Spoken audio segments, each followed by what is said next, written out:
Greetings, my friends. This is Dr. Jimmy again on this lovely Saturday, September 1st, 2018. And you know what that means, I hope? Yes, it means we can now say that Halloween Horror Nights begins this month. Yes, that's right. This month is when all the wonders of Halloween Horror Nights starts again here in Orlando, across the nation in Hollywood, California, and even in Asia, in Japan and Singapore. They have to wait until Thursday the 27th. That's 26 days from today for Horror Nights in Singapore. But in Japan, 1 week from today will be when their Halloween Horror Night begins. Screaming Halloween and adult Halloween, or on the English language website, which has finally gone live, sophisticated Halloween, as they call that part of it, on September 8th, 1 week from today. But the family-friendly Kawakawa, or sort of like a cute way of talking about kawaii and whatever, the happy, cute Halloween for the kiddies will actually start on Friday the 7th, but the Horror Nights bit won't start till the 8th. There you go. Oh my goodness. In the United States, though, we still have 13 days. Week after next. It's still week after next. Tomorrow's Sunday, and we can start saying next week. But not yet. 13 days is when we have Horror Nights in the United States, in Orlando and Hollywood. Oh, joy. And I must show off my t-shirt of the day, which I'm wearing for the very first time. I just got this shirt yesterday, and I waited till today to make this video for various reasons, but part of it was I wanted to wear this shirt because it's so appropriate to the subject matter. And so here is this lovely shirt. Look, it's, aha, yes, it fills the whole t-shirt. Even down, let's pull this up. Oh, look at birthday cake in a little hand holding it. Little birthday cupcake with a single candle, and it's brandishing a pointy knife on my shoulder. It's the baby face killer from Happy Death Day, which is part of what we're talking about. Last week there were many, many announcements for Horror Nights in Orlando and in Hollywood.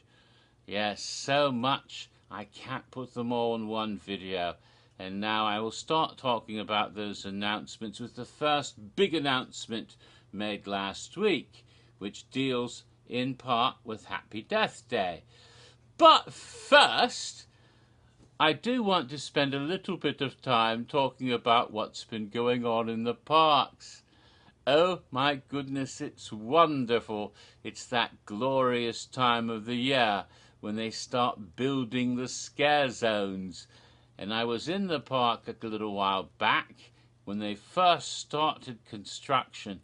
And the first one they started working on is the scare zone known as Twisted Tradition, which will be set in the Central Park area.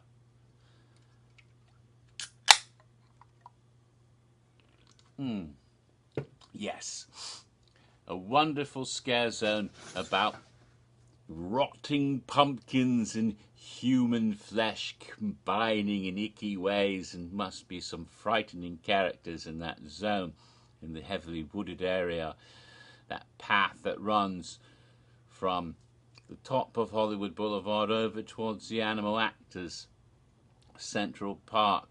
We're at night time now. You can enjoy the cinematic spectacular, but not during Horror Nights. There'll be something else going on. And yes, I am so pleased to say that I went there and saw the first construction. More has been added since then. And oh, it's so joyful to see the pumpkins all full of trees again. Strike that, reverse it. Yes, the trees full of pumpkins again. Oh, those happy little pumpkins, including some of my favourites. A little kitty cat pumpkin reminds me of Lenny, although I named the pumpkin Bob when I first saw it many years ago because it reminded me of little Bob Kitty, my poor late cat. And so I'll still call the pumpkin Bob, because it's the same pumpkin, I think, or at least one that looks like it. Little whiskers, little kitty face. It's up there in one of the first trees at the front of Central Park. And Sourpuss the pumpkin, which has got his own Facebook page now. The sort of oblong, yellowy pumpkin with a dour expression. Poor little guy. He's there as well. The pumpkins up in the trees are all pretty new jack-o'-lanterns, the one we've seen before, but down on the ground lower are more disturbing pumpkins. Some of them are sort of saggy and drippy and sort of seem to be melting. Some have horrible incrustations, like they need some Clearasil to clear their, maybe they're pumpkin puberty. I don't know. They're covered with little zits. The pumpkins don't have little fingers. They can't pop them. Some of them seem to have popped anywhere. There's some gaping holes and gooey liquid pouring out, and some are melting and horrible stuff. Seeds, pumpkin seeds and goo. Like somebody has shot pumpkin seed on their pumpkin faces. I sort of have to coin a new word here, punkake. Yes, it looks like they've gotten little pumpkin facials. Ew, icky, icky. Let's not go there. You just did. Oh well. And they're all over, and it looks like there's some nifty agricultural things going on in this rural community, which is obviously Kerry, Ohio. Dear little Kerry. Like Stephen King's creepy little towns of Castle Rock and Derry and Salem's Lot, or a more urban but still creepy town called Arkham from Lovecraft. Kerry, Ohio is a place where very strange and disturbing things have been known to happen over the decades. A mysterious community where there's obviously something supernatural at foot. And yet it's a real place. There really is a Kerry, Ohio. It's a rather nice little town in Ohio. Very quiet, not much goes on there, rather boring actually, but a lovely lady who works at Universal Art and Design and Creative is from Kerry, Ohio, and so way back in 2008 they decided to make a bit of a joke, and they put the schoolhouse scare zone, which of course was inspired by Trick or Treat, which took place in Warren, Ohio, and they turned that into Kerry, Ohio as a bit of a joke, and we've been going back to Kerry ever since. And there's a nice sign that says Kerry Township established 1843 or something like that. I don't really know when the real Kerry was established in Ohio. It might be accurate. I don't know, but the real Kerry's nothing like the one at Horror Nights. We have some farm vehicles like a tractor, but it looks like that tractor hasn't been operational for a while. There's like weeds growing up through the tires, and there's a couple of hay racks, one which is located on the other side of the fence in the little garden of our area, and covered with all sorts of icky, gooey, drippy, some that look a bit burnt, like the little pumpkins didn't use sunscreen. Oh, but they're happy little boys with such marvellous expressions. They're so delightful. I love them. Protect the pumpkins. Some assholes have already attacked and damaged some of them. They've gone back and fixed them. Thank you, wonderful Universal people. They should put on patrolmen there to immediately tase anyone who tries to disturb one of these poor defenceless little boys. But during Horror Nights, they won't be so defenseless. They'll be scare actors doing their spooky business in the fog. Ooh, probably pumpkin human grotesquely mutated, twisted flesh rotting and twisted together, pumpkin and human. That's what's been promised, and that's what we are delightfully expecting. Now, one of these hair racks has a sort of tarp over it, the one that's out in the street, like a camouflage tarp. You know, when they cover something up, they're doing it for a reason. Partially because the stuff under there, they don't want it out during the day where people can see stuff. They don't want people to see gore and, violent, gory displays during the day, because people during the day haven't paid to go in to be scared at horror nights. They're there to enjoy the usual theme park attractions, and they may have the little kiddies with and sometimes people get all bent out of shape and angry if they're subjected to horrors when they haven't gone to a horror event. And even when they do, sometimes they're stupid idiots. There was an incident back in 2005, I think, when they had it at the islands. Maybe 2004 when they had I think it was 2004 when they had it at the islands and the studios. And some guest went there and didn't realize that this was a horror event, even though horror's in the name of it. It's not Halloween Happy Fluffy Kitty Night, it's Halloween Horror Night. You think that would give it away. But no, some lady took her child with her and got very angry because when she went through the what was it called? The Field of Screams or whatever it was. She saw some scary people and it frightened her child, and she went to the guest services and demanded that, oh my God, you didn't tell me I'd be frightened, it'd be scary. Poor little Junior was scared out of his wits. He'll have to have therapy for years and years. His innocent little mind. He's only 37 after all. His fragile little brain. And, I'm going to have to sue Universal for $5 billion to deal with the emotional distress. And, well, I don't think it was anywhere near that much, and if there was any litigation, I'm sure Universal's lawyers took care of it. Maybe an out-of-court settlement, I don't know, but, they have stronger, bigger, more expensive lawyers than the average guest can provide. So I would think they'd take care of that kind of crap. But people do this kind of stuff, sometimes thinking they'll make a quick buck, I suppose, or just because they're idiots who don't read what it says, that this is a scary thing and it's not recommended for children under the age of 13, I think is what they said. Anyway, it's silly, but, and of course there's always that Christian music festival that happens at Universal before Horror Nights. It's happening right now, I think. Rock the Universe. And some Christians, not all of them, but some of these people get really bent out of shape by what they think is satanic, evil, and oh my God, they don't want to see that kind of stuff. They get very angry sometimes and complain. So any of the more excessive gore is usually covered up because, of course, it's also to be protected. They don't want it to be damaged before the event begins, but it's going to be unveiled when the event is held. It's for the people who pay to go in to be scared to enjoy. You and me and all the other lunatics who love horror nights. So, of course, it's covered under a tarp. And I would think it's pretty freaking obvious that if something's covered up, that means it's not meant to be looked at.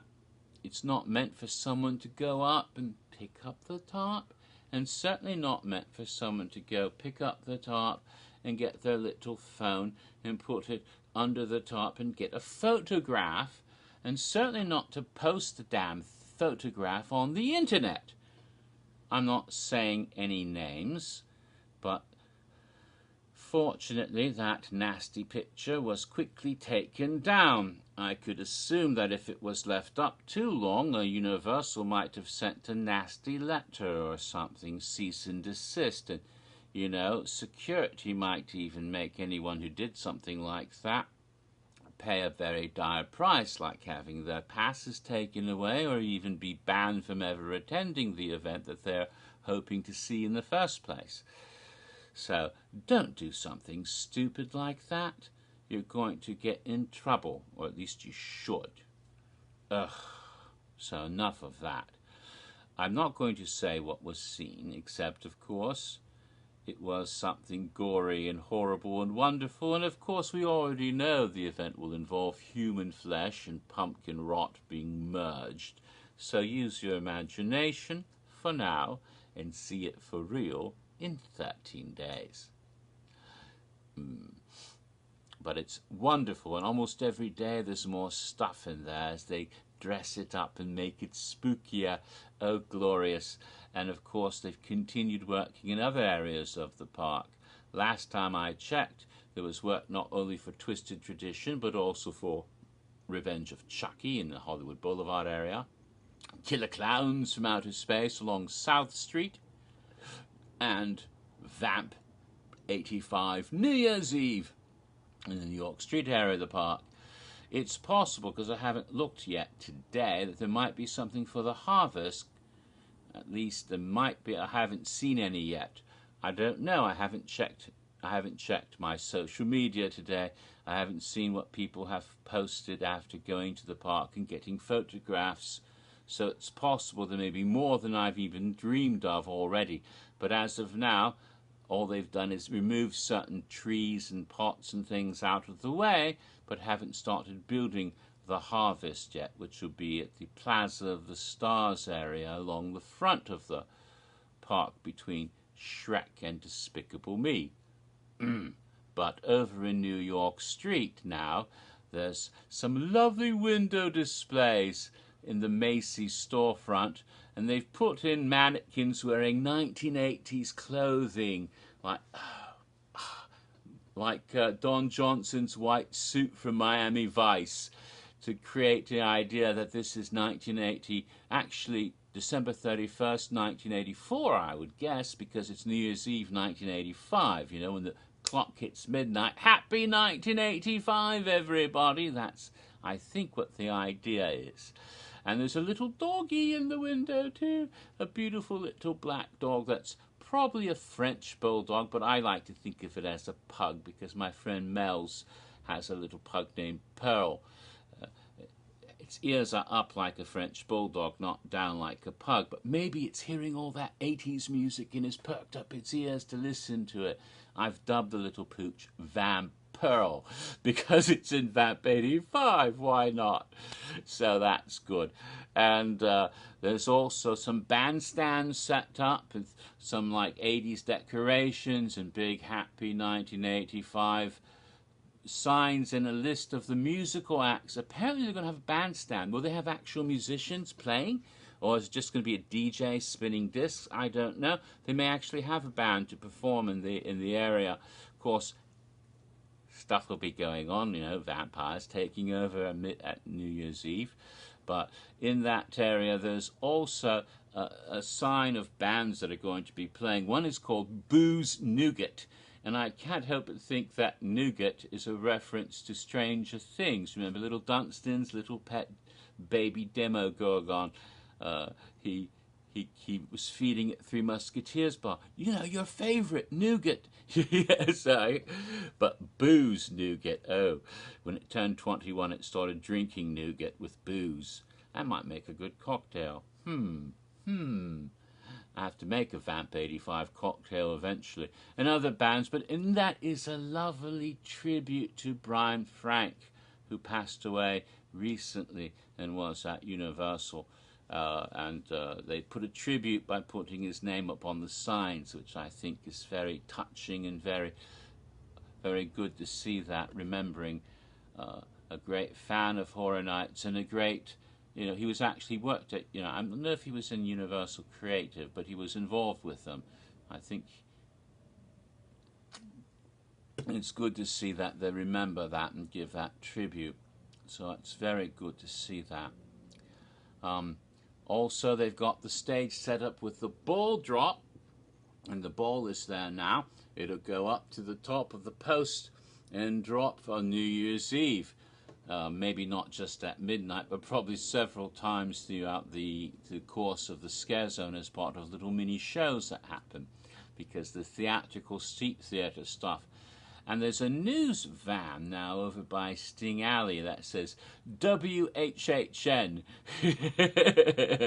Channel 18 news van. So that has something to do with it, and to cover the New Year's Eve celebrations. And of course, when you think of New Year's Eve in the 1980s and at New York City, I think of Dick Clark. Remember Angel Dick Clark from 2012's Bill and Ted show?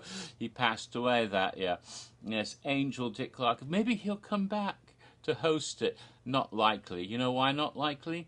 Those New Year's Eve shows with Dick Clark were on ABC, which is owned by a different company. So they probably won't be able to do that.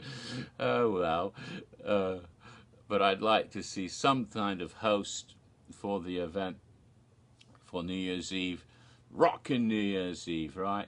And the logo with the triangle looks so much like the 1986 Rockin' New Year's Eve logo. Look it up, you'll see I'm right. It kind of made me laugh. And of course, in Hollywood Boulevard, they're working on Revenge of Chucky. They got great big things up with good guys. The whole idea is it's the 30th anniversary of the good guy. Don't remember, Child's Play was what, 1988? That's 30 years ago. Perfect. So it's the 30th anniversary of the good guy's door, and they're having a celebration in Hollywood, and of course Chucky shows up. And these big signs, and they have the good guy door, and it has like these red curtain things hanging, but the way they're set up right now, they look like two long red legs. And some people were joking, oh, they're gonna have stilt walking characters. That would be so wrong, because Chucky's not a big dog, he's a little bitty fellow, you know. And they've got little stage setups with good guy dolls in the boxes, and there's one in the middle that's obviously going to be a place that Chucky will appear as a puppet. They're going to have a Chucky puppet interacting with the guests, and it reminds me of, oh my God, reminds me of what they used to do in Hollywood. Remember Chucky's Insult Emporium back in the day? They're going to bring that back, even though they had trouble with it in Hollywood with people complaining. Chucky called me a dumbass. I'm upset now. I hope they can pull it off here without any problems, and it should be fun.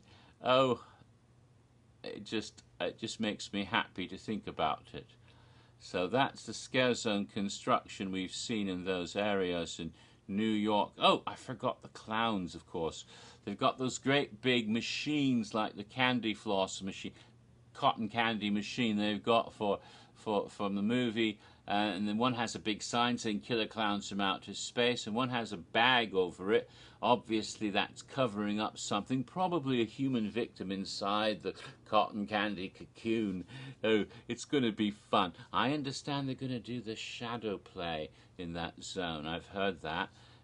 In the movie there was like, you know, the clown did the shadow play, and a big shadow dinosaur ate people. I don't know how they're going to pull that off. I hope they do something like that. It should be fun. So all of the Scare Zone construction is very exciting, and I'm looking forward delightedly for the event. But the announcement, which is what this video is about, and I've already talked for 23 minutes, and here we are. Let's get to the announcement. The first big announcement last week was another house announcement for Orlando, and simultaneously a maze announced in Hollywood. The same house, the same maze, and yet different. What was it? Well, it's the return of the Horrors of Blumhouse. Last year we had a Horrors of Blumhouse haunted house in Orlando, and a Horrors of Blumhouse haunted maze in Hollywood, which were similar but a little different, because the one in Orlando had Insidious, Sinister, and The Purge.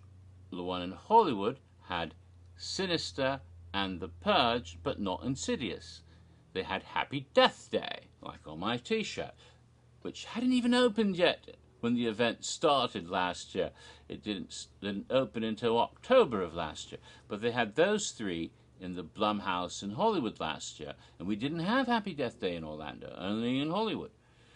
They didn't do Insidious in their Blumhouse maze last year because they had a whole separate Insidious maze. So this year they're doing something similar in a weird way, but different. As of right now, there's 2 movies in each one. Orlando's will feature the first Purge, as well as Happy Death Day. We haven't had Happy Death Day before, so that's completely new for Orlando. And so really is the first Purge, but I'll get to that later. In Hollywood, 2 movies that have never been seen at Horror Nights before, quite recent, in fact earlier this summer, Truth or Dare, a Blumhouse movie, and Unfriended, which was from a couple of years ago. There's a sequel in cinemas this year called Unfriended Dark Web, but they decided to go with the first Unfriended for the maze. So those 2 will be in Hollywood. And I have here my iPad, and so I can bring up, first of all, the website for Orlando, which shows Horrors of Blumhouse, and you can see that is a character from the first Purge and the babyface killer from Happy Death Day, and that's how they're showing it there. And for Hollywood, let's see, oh that's the wrong one. Let's try here. Okay, that's better. Let's go to Hollywood, and let me bring up the site, and here it is. They're calling their maze the Horrors of Blumhouse Chapter 2. I don't know why they're not using that in Orlando, because last year was Horrors of Blumhouse, but Horrors of Blumhouse Chapter 2, and you see here the 2 little posters. One is a poster for Truth or Dare, and the other is a poster for Unfriended. So that looks quite interesting as well. Now, the maze in Hollywood sounds rather intriguing. Again, these are things that have never been seen in Horror Nights anywhere before in the Horrors of Blumhouse. And you'll have scenes from Truth or Dare, which is about a group of college friends who play a Truth or Dare game, but the game is possessed, apparently. I haven't seen the movie yet, but there's some sort of demon at work, an evil curse in Mexico or something. And when this happens, there's a sort of almost, Joker-like grin on the face of the person. And if they don't take the truth or the dare properly, then the thing makes them kill themselves rather horrifically with this horrible smile on their face, which it could be quite creepy. Unfriended, the original was about some people on the internet who'd been cyberbullying this girl and then unfriending her on Facebook, and she got upset and she committed suicide, but then her spirit comes back through the internet after them to teach them a lesson. Turns out there's actually a demon involved. You don't see this demon very much in the movie, except near the end there's sort of a scary face on the internet. According to John Murdy, the demon will be met in the flesh in the house, and they're going to come up with their own idea about what it looks like. So that sounds interesting, because Murdy likes to take it beyond what was actually just in the movie. He does that a lot. And he's doing that to a further extent because there's a third story in the maze besides Truth or Dare and Unfriended. And this story is not based on a film at all. It's based on the whole logo that starts off most Blumhouse pictures. If you go to see a Blumhouse picture, you see you saw that when I showed the logo with that sort of room, and in the room there's like a chair floating and some weird shit going on, and then there's a creepy little girl, and it's all quite weird and spooky, and it says Blumhouse Productions, and then the movie starts. Well, in the what he's doing is he's decided to come up with a story. Who's that little girl? What's her story? And he's written a whole synopsis, a whole sort of storyline about what's happening in that little logo sequence, and that will be a third section in the maze. So those of you in Hollywood, you got a lot of interesting stuff to see, and I hope to find some walkthrough videos, because I won't be able to get over there and see it for myself, although I'd like to. Now, in Orlando, there's been a lot of controversy and negativity about her Horrors of Blumhouse Haunted House this year.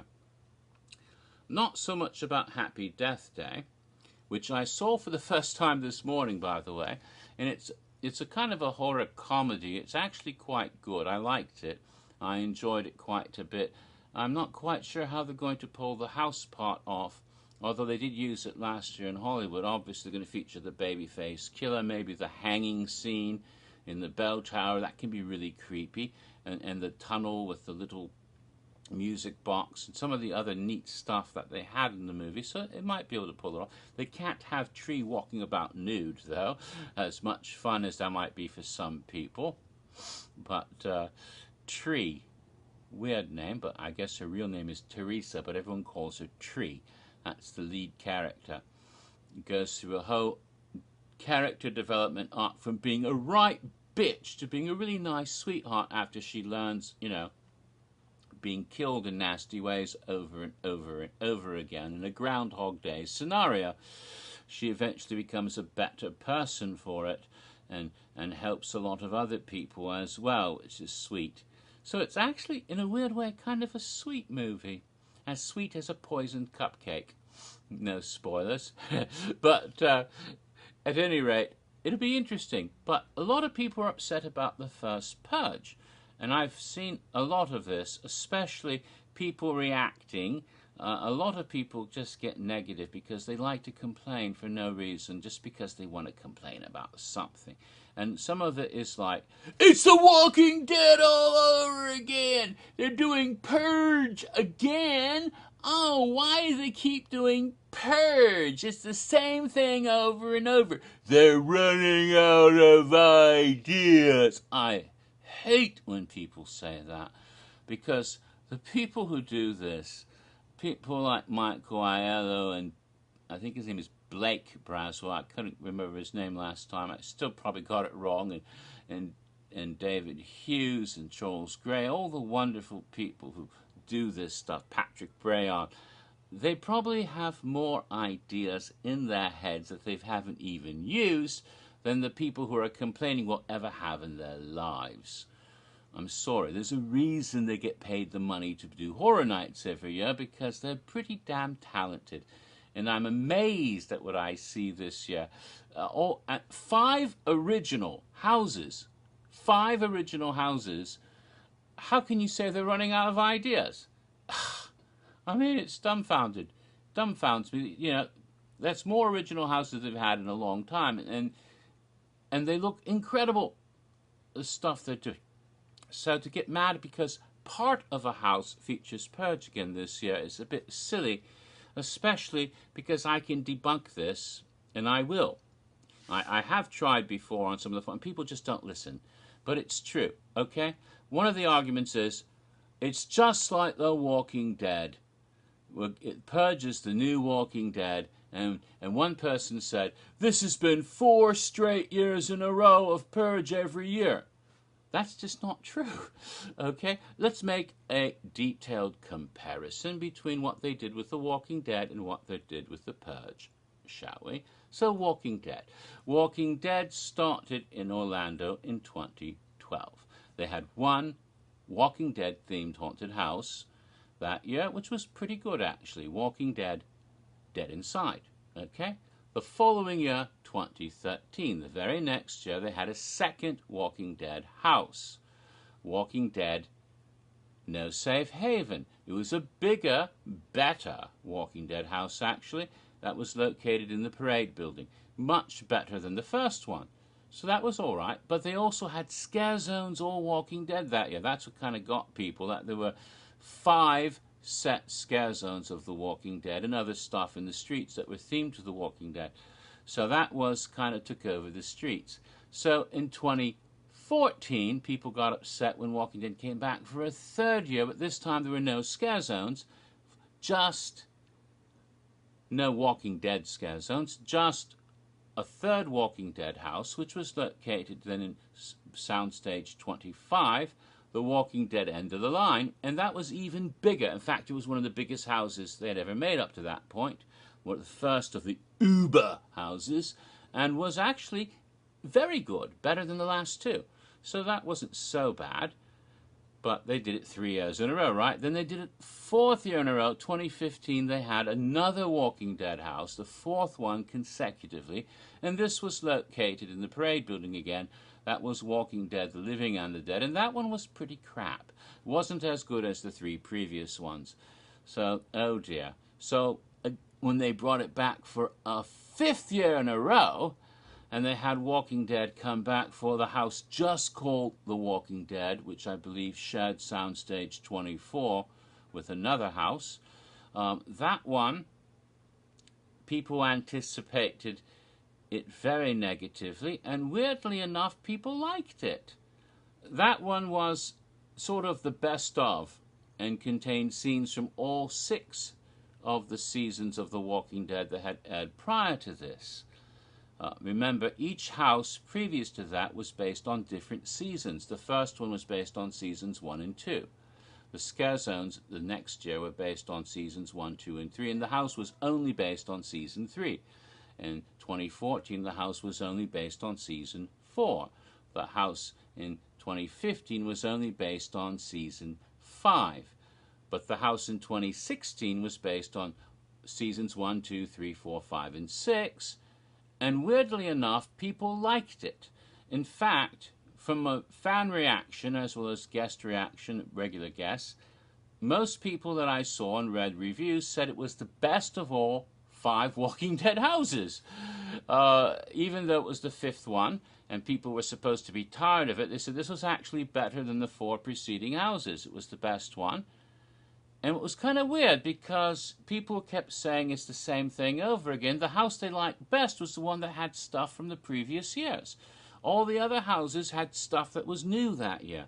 They didn't repeat anything in the 4 previous houses because they were based on successive seasons. The one in 2016 had stuff that had been seen in the scare zones and the houses the previous year and a couple of new scenes near the end. And yet people like that house, the one that actually had repeats, more than they like the more original earlier houses. And yet they claimed they don't like seeing the same thing over again. Yet they didn't mind seeing the RV again. They didn't mind seeing the well walker again. They didn't mind seeing Bicycle Girl again. They didn't mind seeing those scenes again that they had seen previously in this one. So what the hell? But nevertheless, the point is 5 consecutive years. 5 consecutive Walking Dead houses and 5 set scare zones for The Walking Dead one of those years. That's what they've done with The Walking Dead in Orlando. Purge, all right? The first Purge at Universal, not the first Purge, that's this year. No, the first time they used the Purge at Universal was in 2014, okay? The first Purge, the Purge came out in 2013, but it wasn't until 2014, the same year that the Purge Anarchy had been in cinemas that summer, that they had a Purge Scare Zone, which took over all of New York and was themed to the Purge Anarchy, but also had some characters from the Purge. Very good. So they did that year. The following year, 2015, there was no Purge Scare Zone. There was no actual plan for the Purge to be at Horror Nights 25 at all. It wasn't until they had lost the rights to do Scream at the last freaking minute that they did a Purge Haunted House, because they had no choice. They had to do something with the house they'd already built. They just had to put an overlay. So they had a Purge house, but having seen the Purge Anarchy finally, I saw it yesterday, I realized that the house didn't have a lot from either the Purge or the Purge Anarchy. They just took the Purge concept and overlaid the Scream scenes and threw in some of the more recognizable characters in the thing, but not really, nothing like what they could have done with the house if they'd planned it to be the Purge from the beginning, which they didn't. So it was an overlay last-minute job. And yet it still worked pretty well. So that's what they did in 2015, okay? That has been the only single all-Purge house they've ever done in Orlando, by the way. 2016, there was no Purge at all. None in Orlando. No scare zones, no houses, nada. So how can it be 4 years in a row, 4 straight years.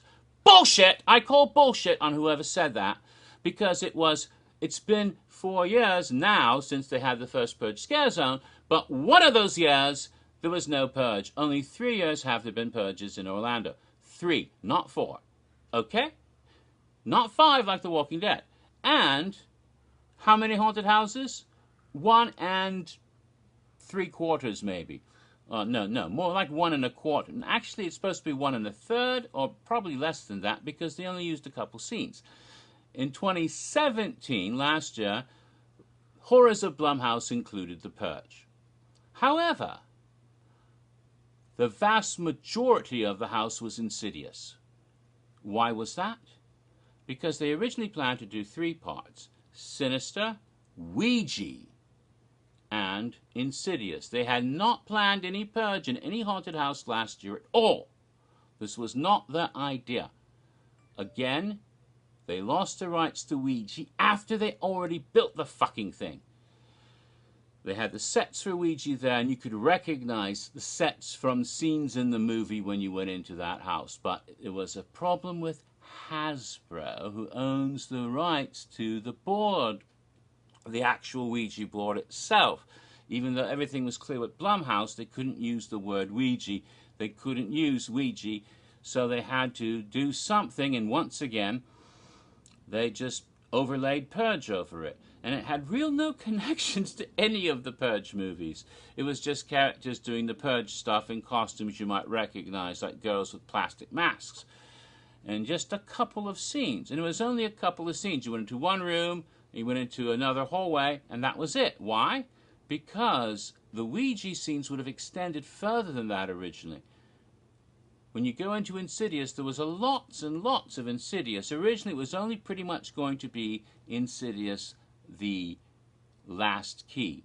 The 4th Insidious movie would be most of that, and it would be a lot less Insidious in the house than what turned out, because what they did was they took about half of the Ouija scenes and made that part of the Insidious portion of the house. That's why Insidious took up more than half the house, and there was just a little bit of Sinister and a tiny bit of Purge, and then all this Insidious at the end of it. That's why, because they turned some of Ouija into Purge and the rest of it to Insidious, and so you only had this little tiny couple scenes from Purge. That was it.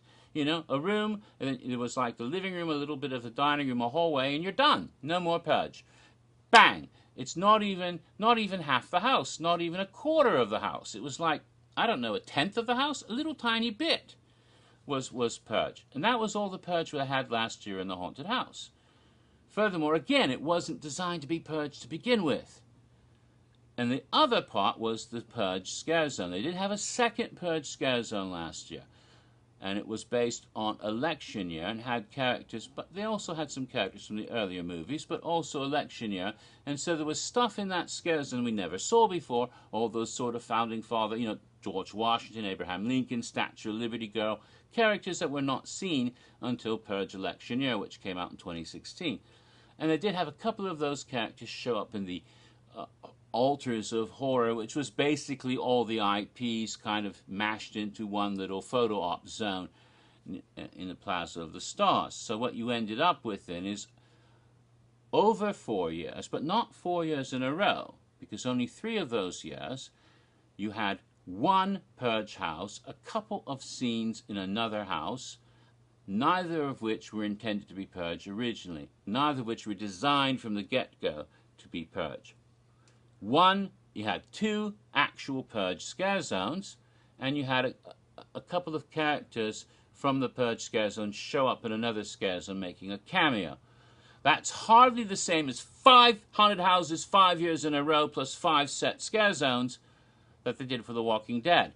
Hardly the same at all. And people are saying, oh, it's just like the Purge is the new Walking Dead. And there's something else you might want to think about. Walking Dead is a continuing television series. Every season they make some changes, but you have the same characters. And although the characters couldn't appear at the event at all, just zombie, zombie, zombie, and so you had zombies every year. And so it pretty much was the same shit, even if they changed some of the scenes up. They had that problem. Purge, however, now that I've seen Purge Anarchy, it is a completely different movie from The Purge. And, I mean, The Purge in a suburban house, it all was in one house, and then Anarchy is all over Los Angeles with all kinds of shit going on. If they had made a real Purge house in 2015, the things they could have done with that. And yet what they did was pretty good, but they could have made an incredible house if they had that idea to begin with. Then, Purge Electioneer, which I have not yet seen, but I hope to soon, is also a completely different movie. But the first Purge, which has actually been planned from the beginning to be the scenes sharing Happy Death Day in the Blumhouse this year, not only is the first Purge a completely different movie with a completely different story from the first three Purge movies, none of the characters from the first three movies are involved. You're not going to see Big Daddy. You're not going to see the polite stranger. Excuse me. You're not going to see those girls and those guys with the mask that said God, but they changed it to dog for Horror Nights, or the ghoul mask, or all those other characters, the kind of surfer dude with the weird tattoo on his neck, because they didn't start until the later Purge movies. This takes place before that. This is the very first Purge. No one knows about purging yet, because this is when they first experimented. Haven't seen the first Purge, but I know about the movie enough to know the idea in that movie is that the new founding fathers, now that they're in power, want to do a beta test of a purge. So they pick one little community on Staten Island, which is a black community, an African-American community, because that's their intended victims, after all. And people were saying when the first Purge came out, why has it gotten political? And Jason Blum said, what are you guys, idiots? It's always been political. It's right. I mean, you think it's an accident that the victim in the first movie takes refuge in the house and the other purges are after him was black? That's not a coincidence. The Purge has basically been Black Lives Matter, the movie, since 2013 when the whole thing started. That's kind of the subtext, or maybe even the text of the movie. So yeah, they attack black neighborhoods in Staten Island for the Purge experiment to see if the idea works. And when the black people start to, go out and party instead of killing each other for the most part, except for one guy named Skeletor, then they send in government troops, just like they did in the Purge Anarchy, because not enough people are being killed to make it more successful. See, that's their idea. They're purging what they think are undesirable. And it's a completely different movie with a different storyline because it takes place before all the other ones. And so it's going to have to be different from the other Purge stuff we've seen so far because it's based on that movie. So if you haven't seen the first Purge, you might be surprised because you don't know what you're looking at. I would recommend seeing it, and then you get a better idea of what the house is all about when you go to it. But it's only part of a house that also contains Happy Death Day. So ultimately, after this year, because we had 2014, this is the fourth year, right? This year, so we have 2014, 2015, and we can skip 2016 and go to 2017. So this is the fourth year they have Purge.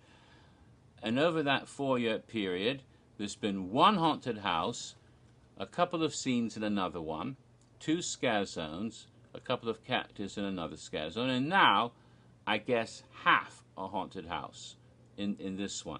We really haven't, and this is the first time ever that any of those haunted houses will have a Purge concept that was planned from the beginning and what they could really do if they wanted to make a Purge haunted house. So I'm looking forward to it. I think it'll be a lot better than the scenes in last year's house and better than the first Purge house. Although I haven't seen the first Purge yet. I don't know if it's going to be available on demand until later this month. I know it's going to be on Vudu September 18th, starting September 18th. I wish I could find it somewhere and stream it. It's not in cinemas anymore. I missed it in cinemas, and and it's not playing in any other cinema right now. But hopefully I'll get a chance to see it at some point. But what people are saying about this is highly inaccurate, exaggerated, and I cannot help but think it's just an excuse to complain. That's my take on it. I think it's a wonderful idea. And as I said when they announced the first Purge in Hollywood, I'd like to see that maze. And I know it's not going to be quite as much as that because it's not a full house. But it might have some of the ideas that they're doing in that maze, and I'm glad we get a little bit of it here in Orlando, because I'm not going to be able to go to Hollywood to see that maze, and I'm not upset by it in the least. In fact, I've enjoyed the first two Purge movies, and I will see Purge Electioneer hopefully soon, and hopefully I'll be able to see the first Purge eventually, and not to mention a TV show that starts next Tuesday. So, we'll see what happens with purging in Orlando. But I suspect it's not nearly what people are worried or complaining about. Now that's out of the way. That pretty much wraps up what I had to say about the first big announcement last week. I've almost talked for an hour. Well, I don't know if I'm going to make the other videos yet, but I will be making videos on the other two big announcements last week, wrapping up all the haunted houses in Orlando and mazes in Hollywood. And at some point we'll continue my History of Halloween Horror Nights 25. And if I get a chance to get some ingredients, I'll be making cocktails for the horrors of Blumhouse eventually. Until then, this is Dr. Jimmy. Enjoy the rest of your miserable little lives. Oh, yes, a nation reborn.